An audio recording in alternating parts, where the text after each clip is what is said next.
Thank you very much for the opportunity to present this afternoon. I'd like to build on what Marit, the previous speaker, discussed, the fundamentals, and cover two main topics. The first being some of the more practical questions for and regarding malolactic fermentation, practices that can make it easier or more difficult to manage the process. And the second topic is I'd like you to think about malolactic fermentation in a slightly different way, seeing it as a tool not just to do the fermentation, but actually to enhance the quality and the sensory profile of the wine. So maybe let's start by looking at some numbers. What is considered a good environment for the bacteria to do the malolactic fermentation? Temperature-wise, they prefer around about 20 degrees Celsius. Alcohol, preferably less than 13–12%. Not a lot of sulfur. And then, of course, the magic number, the pH, around about 3.4 to 3.5 and above is considered relatively easy conditions for the bacteria. I'd actually like to add two parameters to this, sometimes not considered as often, but it's also very important to understand what happens with the alcoholic fermentation and the impact it has on the bacteria. So ideally, you want a smooth alcoholic fermentation, not too fast, not too slow, and of course, not too stressed out yeast. And very important, and this is probably one of the parameters not considered a lot, is you need at least 1.5 to 2 grams per liter of malic acid to get the fermentation going and supply enough substrate for the bacteria to do the fermentation. Of course, two things, these parameters are very interconnected. In other words, they will influence the others. And secondly, the bacteria strains do differ quite significantly in how they are able to manage these parameters. So it's not set in stone, but it's a good guideline to work with. When you have these numbers, they can actually give you quite a lot of information. Especially the pH will give you a very good indication of the kind of bacteria that will be present, the kind of spoilage bacteria that could potentially be present. Of course, when you know what parameters you are working in, you can actually select bacteria cultures that are able to manage those parameters. If the conditions are more difficult, you could potentially consider adding a nutrient for the bacteria and maybe including some acclimatization steps before you inoculate. Of course, only if you know the numbers, you can potentially adjust them. And these numbers will give you a very good indication of whether MLF is even at all possible in the wine. So Marit briefly touched on some of the factors that can influence the bacteria and the fermentation. For the main parameters, the best practice would be to measure them, to adjust them if at all possible, and of course, to keep an eye on them and monitor them through the process. I mentioned that the yeast you select is quite important as well. The compatibility between the yeast and the bacteria, because as soon as you have a stressed yeast component, you have other metabolites being produced. Some of them, like the fatty acids, could be detrimental to the bacteria, and you may need to treat the wine to remove some of these if it's necessary. Fungicide residues, from the research, it's shown that mostly those used for botrytis sprays seem to be more challenging for the bacteria. And the best practice here is to actually respect and adhere to the withholding periods that the supplier will be able to give you. Something that's more problematic in larger volumes, larger fermentation volumes, is compaction. And here the best practice is just to make sure that you keep the bacteria and the nutrition and the substrates in suspension so that they have access to it. Least contact, similar to the yeast, the bacteria also is stimulated by the release of amino acids and vitamins. So this is also a practice that's well known in barrel fermentation to stimulate the bacteria. I mentioned the nutrition earlier. It's something that is not always needed, especially if you're talking co-inoculation conditions, not so challenging, but this becomes more important when sequential inoculation is discussed. And it's important to know here that just adding some more DAP will not solve the problem. The bacteria actually don't use inorganic nitrogen as a source, so you need to add bacteria-specific nutrition if the conditions are extremely challenging. Oxygen, the bacteria actually like a little bit of it, and we will a bit later in the presentation have a look at micro-oxygenation and how that influences the fermentation and the bacteria. Polyphenols is actually kind of a subject by itself. There's so much research being done on it, and it's very contradictory in some senses because it's very dependent on which type of compound is present, how much there is. The strains, the bacteria strains differ quite a lot in terms of their tolerance. Of course, you've heard of the Merlot factor, and so there's a cultivar influence. And from the research, it seems that the condensed tannin seems to be more problematic. And later on, we'll actually have a look at what the impact of some of the allergic tannins are on bacteria and malolactic fermentation. I'd like to take just, because this is the practice here is very simple. The rehydration step of the bacteria is not actually a rehydration as we know it for the yeast. It's really more of a step where it's just so that the bacteria can be dispersed more easily. And here you pretty much have one practice. Follow the instructions of the supplier.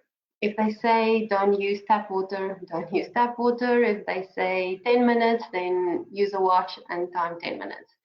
So here you really have to follow the instructions because that will ensure that you have the highest active population of bacteria when you inoculate. Okay, so now you as the winemaker have 4 major decisions to make. First, you have to decide if you actually want malolactic fermentation in your wine. So some wines, in terms of a stylistic point of view, won't need malolactic fermentation or you don't want it, whereas other wines really benefit from it. So you have to decide that. Of course, once you decided that you want MLF, are you going to wait for it to happen spontaneously or are you going to inoculate? And if you're going to inoculate, the 2 biggest questions become when are you adding the bacteria and which bacteria will you select to do the fermentation. So first, as I said, really from a stylistic point of view, you have to decide whether you want malolactic fermentation or not. Some wines benefit from retaining the acidity. Think a very style-driven Sauvignon Blanc style. It's not something you want malolactic fermentation in.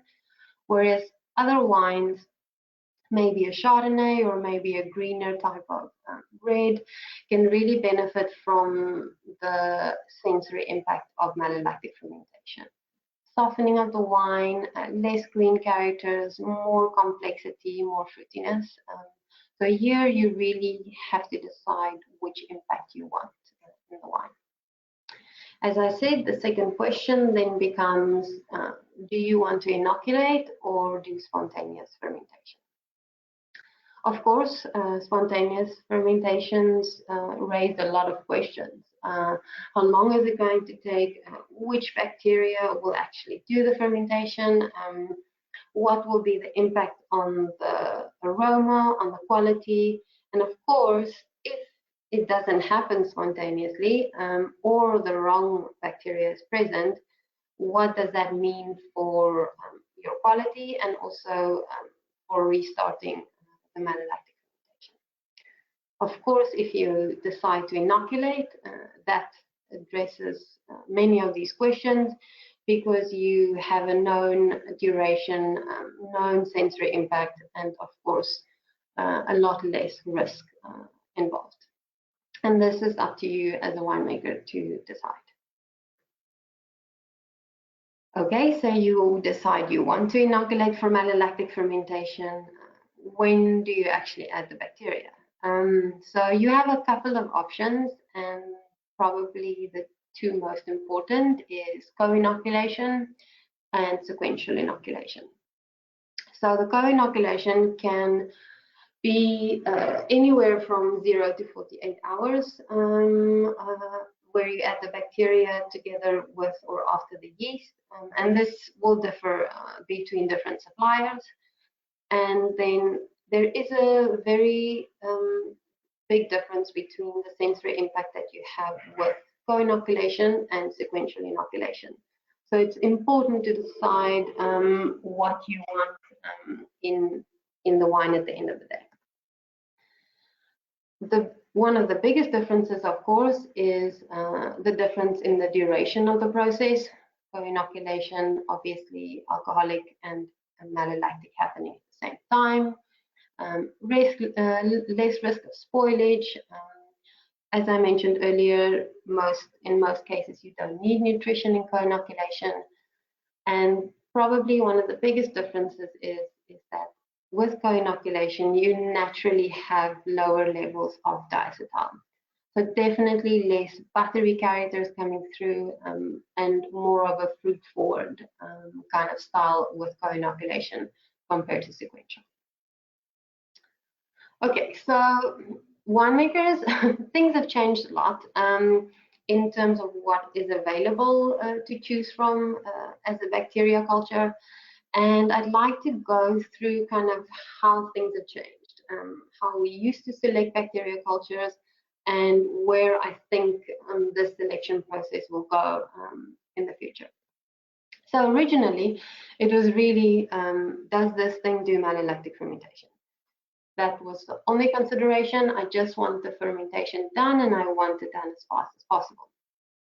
Okay.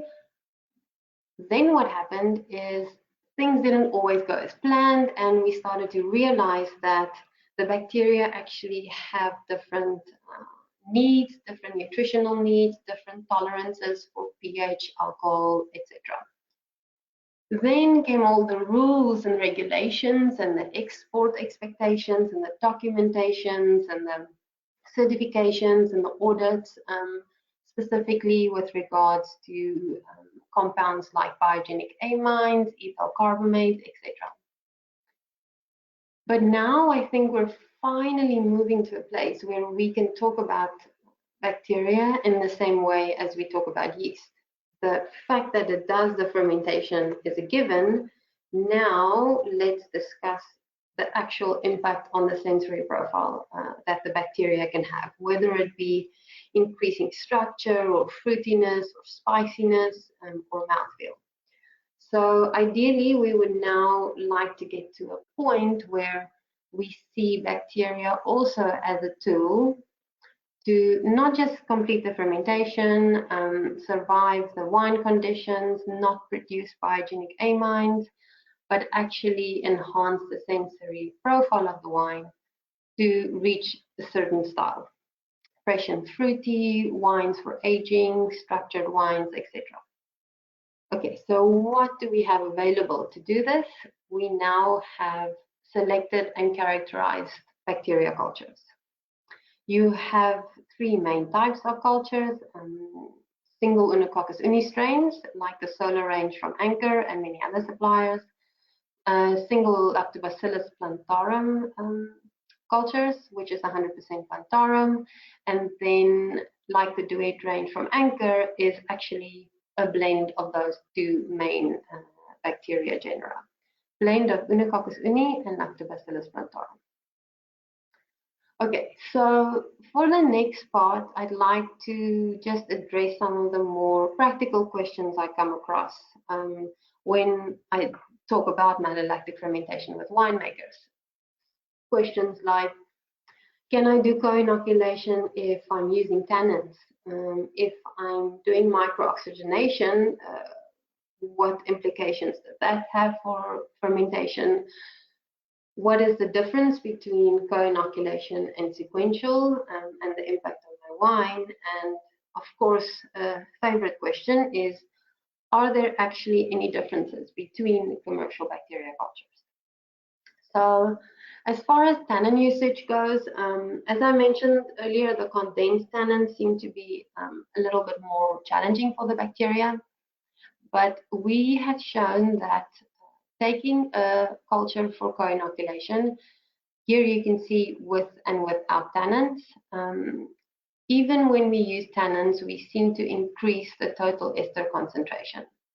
So there's actually no negative impact, the opposite actually, a positive impact of using tannins during co-inoculation. Of course, does that actually pull through to the sensory aspect of the wine that a tasting panel can pick up? Here on the left, we have a blended culture with and without tannins. And you can see that as soon as we use tannins during the co-inoculation fermentation, we have better quality, we have better color intensity, better fruit profile, some spicy characters. And the same is true when we use a different culture with and without tannins, that we can actually enhance the quality of the wine.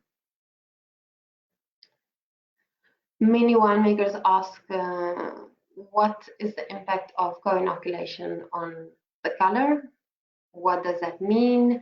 And also, can I use micro-oxygenation in the same space as co-inoculation? So what we did is we compared two treatments, a malolactic fermentation in sequential conditions with and without the oxygen, and malolactic fermentation in co-inoculation with and without the micro-ox. As you can see, first, by just comparing co-inoculation with sequential, you actually have a higher total color intensity with co-inoculation. Then, when you compare the co-inoculation treatments with and without oxygen, you have the highest total color intensity when you use co-inoculation with the blended culture with micro-oxygenation.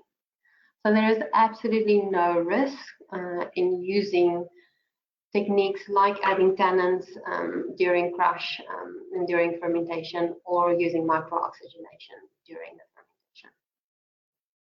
To the contrary, it's actually really quality enhancing benefits.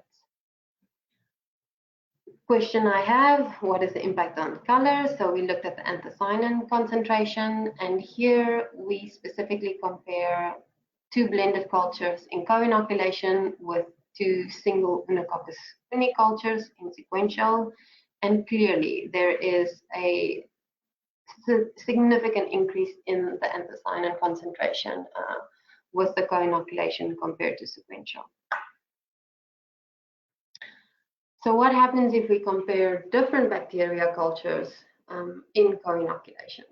So the two blended cultures, duet AROMA and duet soft, in comparison to the two gray bars, which is two Unococcus uni cultures, you can see that there's an increase and a positive impact on the color intensity and the anthocyanin concentration when you use the blended cultures. So no negative impact of co-inoculation on the color in your wine, and even better results when you use a blended culture of Unococcus uni and plantarum on the wine color.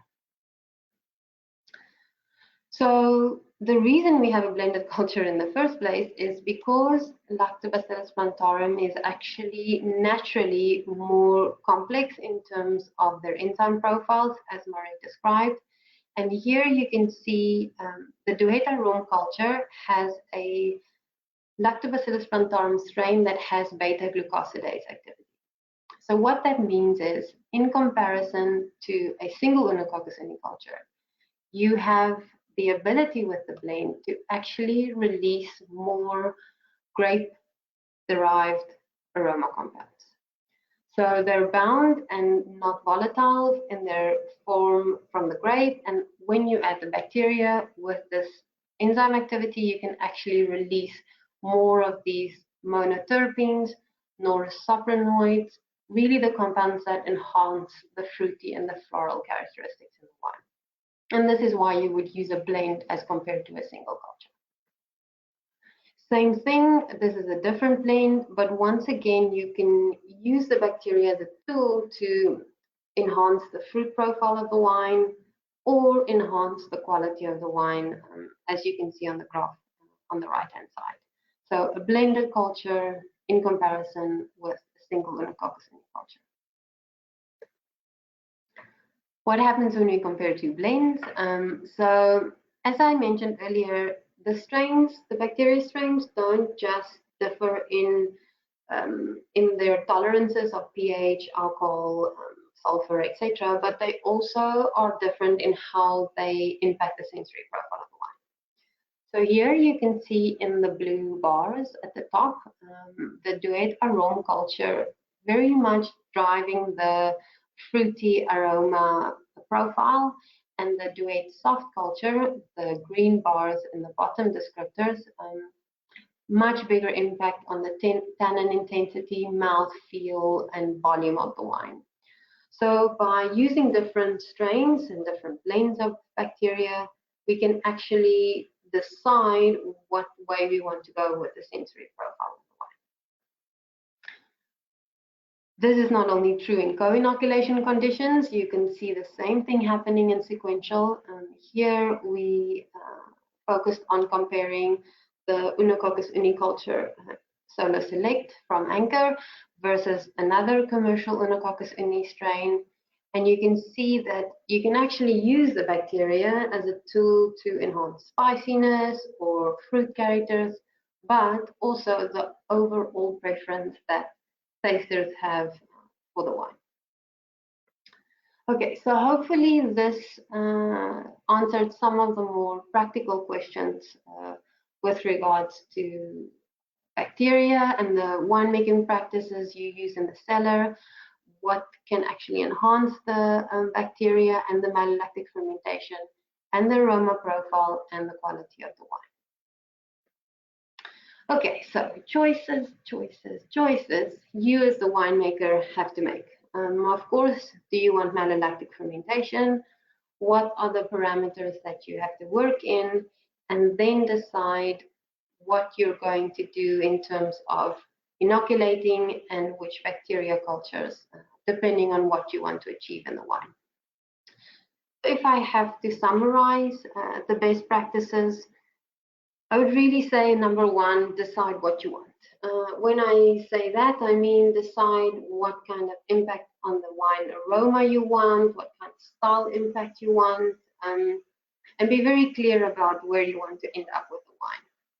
Of course, be very respectful of what you have to work within, be it analytical parameters. Do you have cooling in the cellar? Do you have heating in the cellar? So be very clear about what you can and cannot do. As I mentioned, some of the factors that will influence the bacteria, be aware of them. And it's so important that I made it number 5, 6, and 7. Just as you would manage and monitor alcoholic fermentation, you have to manage and monitor malolactic fermentation. It's only by doing this you will, number one, understand how your winemaking decisions using tannins or micro-ox will influence the bacteria and the fermentation, but also you will realize how you can actually use bacteria and malolactic fermentation as a tool to reach the objective you set in number 1. So hopefully this answered some of the questions you have, and I would just like to thank the organizers, and thank you very much for the opportunity and the invitation to present today. Gracias.